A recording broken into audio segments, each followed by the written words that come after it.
As you can see, the key is right here, but the vehicle won't unlock. The battery is dead. So what we'll do right now, we'll take the mechanical key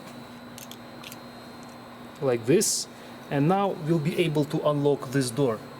You have to keep in mind that when you unlock the car, the alarm will go off.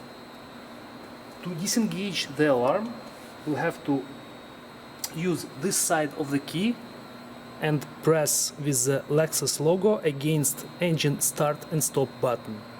I'll show you how it works. The lock is located right here. So I will insert the mechanical key. To unlock, you'll have to turn the key clockwise.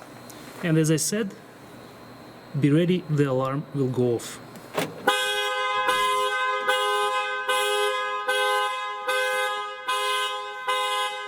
I'll use this side, I'll press the brake pedal and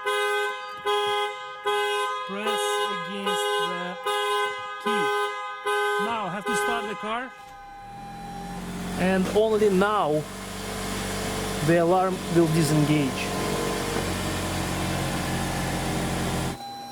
After you have turned off the vehicle, now you won't be able to start it again. As you can see, I'm pressing the brake pedal and the vehicle won't start. Same idea, you'll have to press the key against the button.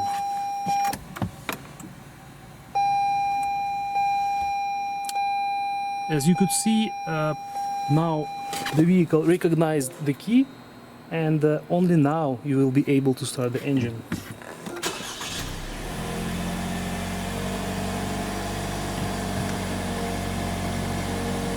To lock the door, you have to use the same mechanical key. Insert it in the slot and turn the key counterclockwise. Remove the key. Now you can close the door. Now the vehicle is locked. This procedure will have to be used every time you start the vehicle, when you lock your doors, until you replace the battery inside the smart key.